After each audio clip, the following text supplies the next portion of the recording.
It happened in a Costco parking lot, of all places. Not in some dramatic fight at home. Not in a therapy session or on a late-night phone call. No, just outside the sliding glass doors of a warehouse store in suburban Austin, with the smell of rotisserie chicken and bulk detergent in the air. I had just loaded the trunk with a flat of La Croix, a massive bag of dog food, and a few other essentials we didn't really need, but bought anyway because, well, Costco. Emily stood off to the side, scrolling through her phone like she always did lately. Her face illuminated by the screen, barely acknowledging I was there. That alone should have been a red flag. I mean, she used to tease me about my overstuffed shopping cart, used to sneak in bags of trail mix when I wasn't looking. But lately, her presence felt more like a ghost. Faint, detached. I closed the trunk and turned toward her, trying to bridge the widening gap between us with a simple offer. "Hey," I said gently, "how about we get dinner after this? Just you and me. No phones, no distractions. That little taco place you like." She didn't even look up. Just said flatly, "I'm tired. I think I'm just going to head home." I waited for a beat, hoping she'd lift her eyes. Smile. Say something warm. But she just kept staring at her phone. I forced a chuckle. "Tired? From Costco." That's when she finally looked at me. Not with annoyance or exhaustion, but with something colder. Something distant. Like I was a coworker asking her to cover a shift she didn't want. Not her husband of 8 years. She shrugged. "You always expect me to want to do things with you. Like I owe you my time or something." The words didn't land right. I blinked, unsure if I'd heard her correctly. "What? You act like I owe you," she repeated, more firmly this time. "Like just because we're married, I have to want to hang out all the time. Sometimes I just don't." It felt like getting sucker punched, except there was no physical blow, just a dull, spreading ache in my chest. I don't even remember what I said in response, if anything at all. I just stood there, keys in hand, heart pounding, watching her climb in her car and drive off like I was some guy she'd just run into by accident in the parking lot. For a few minutes, I didn't move. I just stared at the space where her car had been. Everything felt warped, like the world had tilted slightly off-center and no one else noticed. 8 years. 8 years of birthdays, inside jokes, movie nights, family dinners, supporting her through job losses, health scares, her dad's heart surgery. All of it suddenly felt meaningless, like it hadn't built a foundation, just a fragile stack of moments she could walk away from without blinking. And it wasn't just what she said. It was how she said it. That tone, detached, like I was an obligation, like the idea of spending time with me was a burden. I drove home in silence. No music, no calls, just me and the sound of the tires on the road, trying to make sense of how one small exchange could feel like such a massive unraveling. At home, her car was already parked in the driveway. Lights were on inside. I sat in my own car for a long time, watching the windows, wondering if she was thinking about what had just happened, wondering if it had registered for her the way it had for me. Because for me, that moment, that short, cutting remark in a Costco parking lot, shifted something, not just in how I saw her, but in how I saw us. I couldn't stop replaying it. "You always expect me to want to do things with you. Like I owe you my time." It echoed in my head like a drumbeat. And with every repetition, the meaning sank deeper. She didn't feel connected to me. Not anymore. And worse, she resented me for still wanting to be. I went inside eventually. She was already upstairs, door shut, the blue glow of her phone lighting up the crack under the frame. I stood in the hallway for a minute, debating if I should knock, ask if she wanted to talk. But I didn't, because something told me she wouldn't want to. And that's when I realized, for the first time, that the person I married might not be standing on the other side of that door anymore. After that night, I started noticing everything. The pauses, the distance, the way her voice didn't sound like hers anymore. Or maybe it was me who had changed, suddenly hearing it all for the first time. It's hard to tell when the shift happens. It's not like a door slams shut. It's more like a slow, quiet closing, one you don't even hear until you realize you're locked out. The next morning, Emily acted like nothing had happened. She made coffee, fed the dog, even asked if I wanted eggs.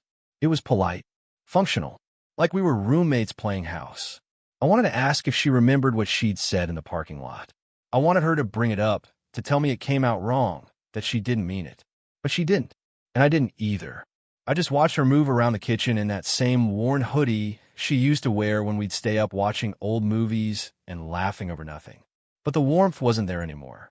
The hoodie was just fabric now. That's when it started, the unraveling I couldn't ignore.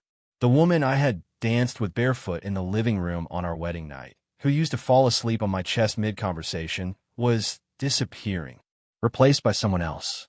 Someone who spoke less, smiled less, touched her phone more than she touched me.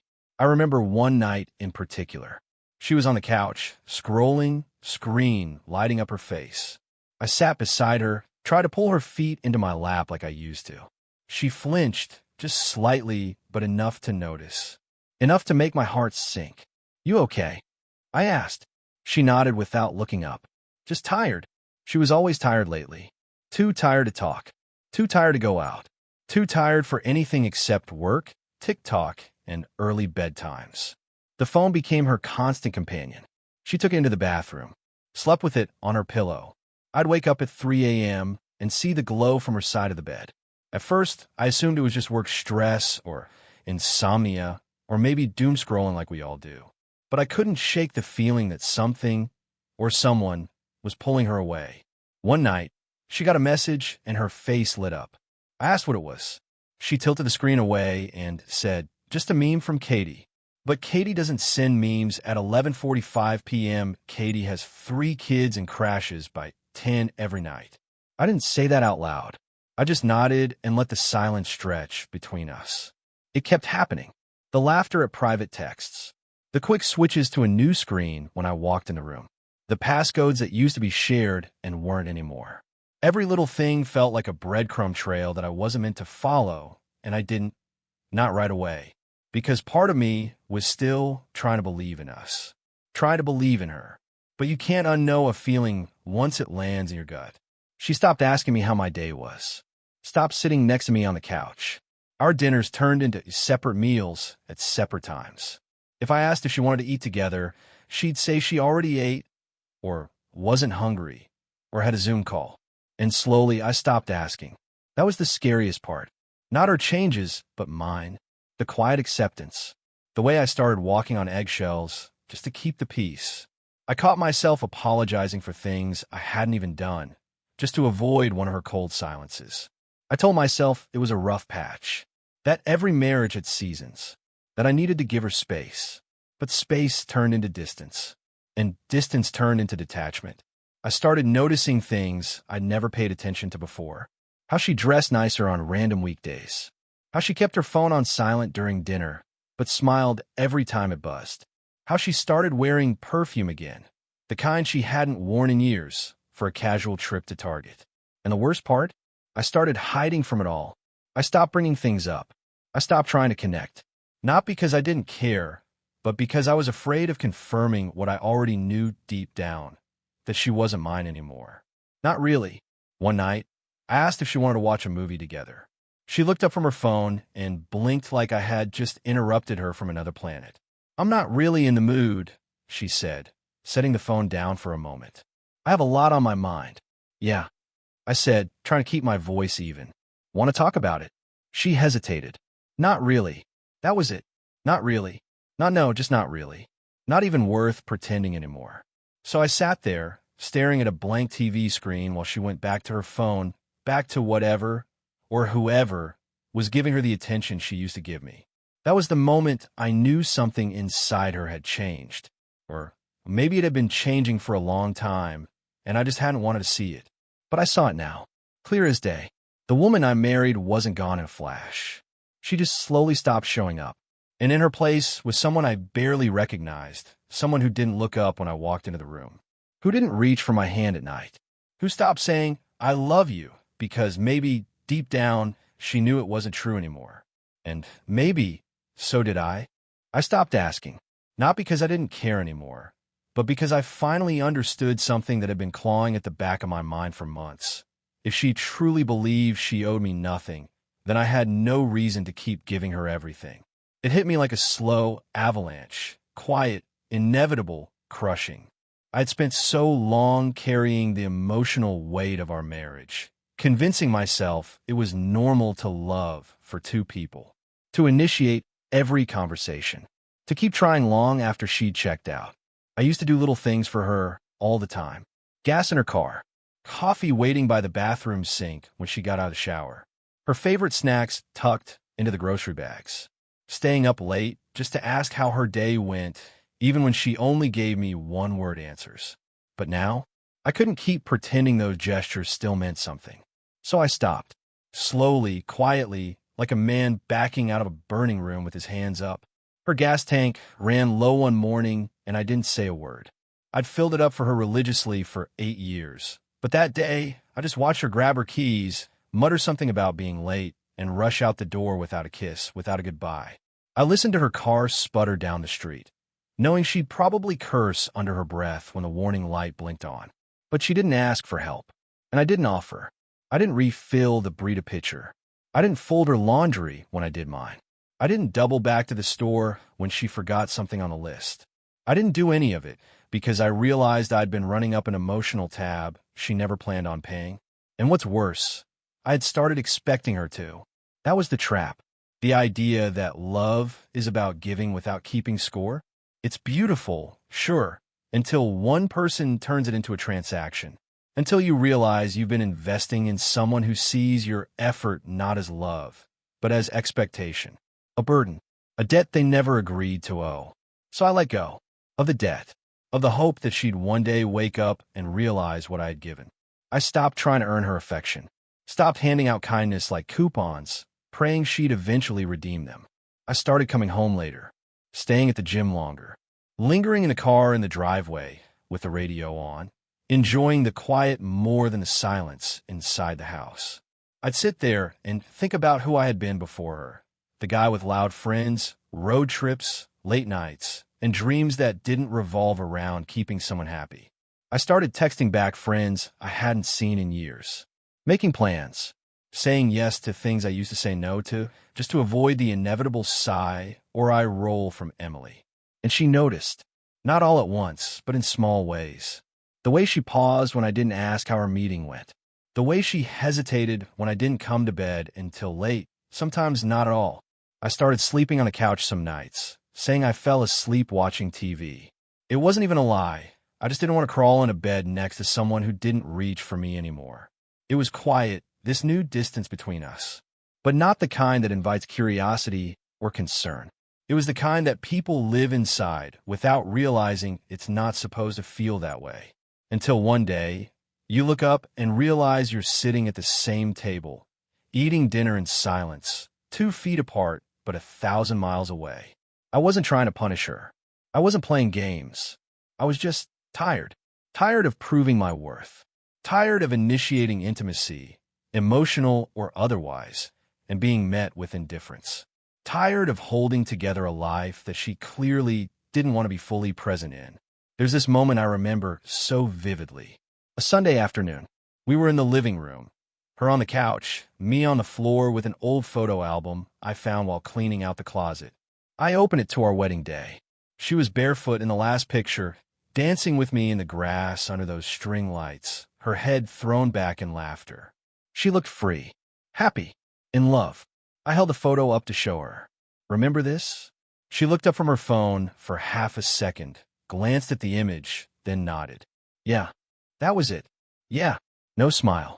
No, God, that was such a fun night. No leaning in. Just a flat acknowledgement before her eyes dropped back to whatever held her attention more than our past. And in that moment, something inside me went still. I wasn't sad. I wasn't angry. I was just done.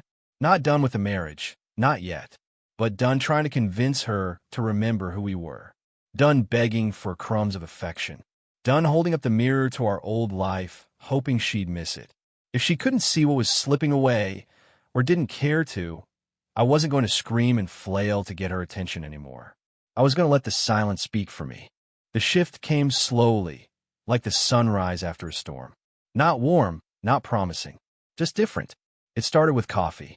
One morning, I came downstairs and found a cup waiting for me on the counter. Black, the way I liked it.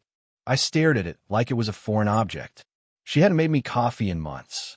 I almost didn't touch it, not out of spite, but because I didn't trust the gesture. It felt less like love and more like a peace offering sin out into neutral territory. The next week, there was a dinner waiting for me when I got home. My favorite, baked salmon, lemon risotto, asparagus cooked just the right amount of crisp. She didn't say anything, just set the table, sat down, and ate in silence. I thanked her quietly. She nodded. No smile, no eye contact, just this undercurrent of tension, like we were both afraid to ask why we were suddenly pretending we were okay. Then came the suggestions. We should go for a walk after dinner. You want to check out that new place this weekend? There's a concert downtown. Maybe we could go? There were small things, familiar things, things we hadn't done in forever. And yet, instead of bringing me relief, they made me uneasy, because now she was trying, and I didn't know how to feel about it. For so long, I had begged for her attention, fought for it, suffered in silence while she drifted further into her phone, into her mind, into her indifference. And now that she was circling back, now that she was lobbing little lifelines toward me, I didn't reach for them. I couldn't, because I didn't know if she missed me or just missed not being missed. One night, she knocked gently on the door to the guest room, the room I had been sleeping in more and more often. I opened it and found her standing there with puffy eyes and a mug of tea in her hands. "Can we talk?" she asked. I stepped aside. She sat down on the edge of the bed while I stood near the window, arms crossed. "I feel like I've been a shitty partner," she said, her voice barely above a whisper. I said nothing. She looked up at me. "I know you've been pulling away. I see it, and I don't blame you." I nodded, still quiet. "I guess. I just didn't realize how far apart we'd gotten until you stopped trying." Her voice cracked a little, and it scared me. That part hit me, not because it was moving, but because it was so revealing. It scared me. Not it hurt me. Not I miss you. Not I love you. Fear. That's what pulled her back. I turned and looked at her, really looked at her, for the first time in weeks. She seemed smaller, not fragile, but unsure, like someone who had just realized she'd been standing on a cliff edge for months without noticing the drop. "You want to know the truth?" I said finally. She nodded, bracing herself. "I'm tired." Her shoulders dropped.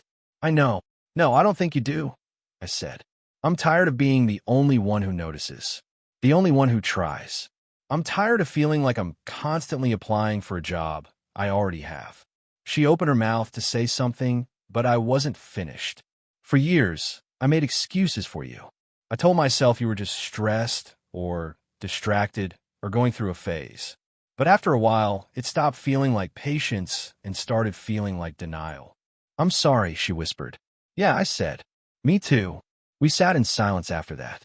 Not the cold, biting silence we'd been living in. This was different, heavier, real. "I know I've taken you for granted," she said after a long pause. "And I don't want it anymore. I want to fix this." I studied her face, not the face I married, not anymore. But not a stranger either. Something in between. Someone I had loved deeply. Someone I had been deeply wounded by. "I don't know if it's fixable," I said. "Not because I don't care, but because I don't know if I trust this. I don't know if you want me, or if you just want to not feel guilty." She winced. I didn't say it to be cruel, just honest. "Let's go slow," she said softly. "Please, let me try." And maybe that's the part one wasn't ready for. That she was trying now. That after months of neglect, she suddenly wanted back in, just as I was starting to let go. I nodded, but I didn't reach for her. I didn't pull her into a hug or tell her I forgave her. I didn't even know if I did. I just let the silence stretch out again. Because trust doesn't come back with coffee, or dinner, or a well-timed apology. It comes back, if it comes back, in moments. In consistency, in honesty. And we were still so far from that. Later that night, I lay in the guest room, staring at the ceiling while she slept in the room next door. And I realized something that broke me a little. I didn't miss her the way I used to. I missed who we were. I missed who I was. But the version of her I missed, I wasn't sure she existed anymore. We became ghosts in our own home. Not angry, not explosive, just hollow. She'd pass me in the hallway with a polite smile, the kind you give a neighbor, not a partner. I'd respond with a quiet nod. We shared the same roof, the same routines, the same grocery list pinned to the fridge, but we moved like strangers playing the roles we used to live with ease. I started sleeping exclusively in the guest room. It was an announcement. No dramatic argument. Just a quiet boundary I needed to draw. At first, she tried to stop me.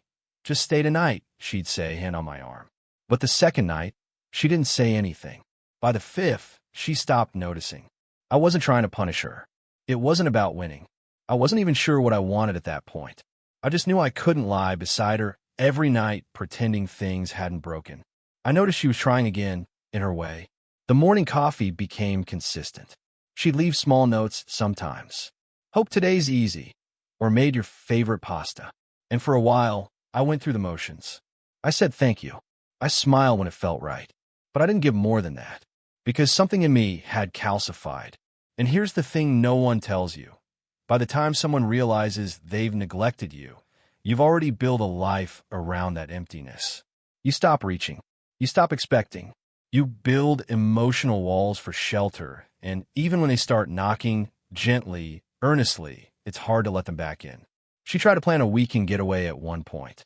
Said we could go back to that cabin in the hill country we'd loved during our second anniversary. "Already booked it," she said, voice hopeful. "Thought it could be good for us." I stared at the confirmation email she slid across the table. A 3-night stay. The same room we'd once danced barefoot in after too much wine and not enough food. "I don't know if I can go," I said. "Why not?" Her voice cracked. I didn't have an answer she'd understand. Because the version of me that once longed for that trip, for her, wasn't the one sitting at the table anymore. Instead, I said, "I got stuff at work.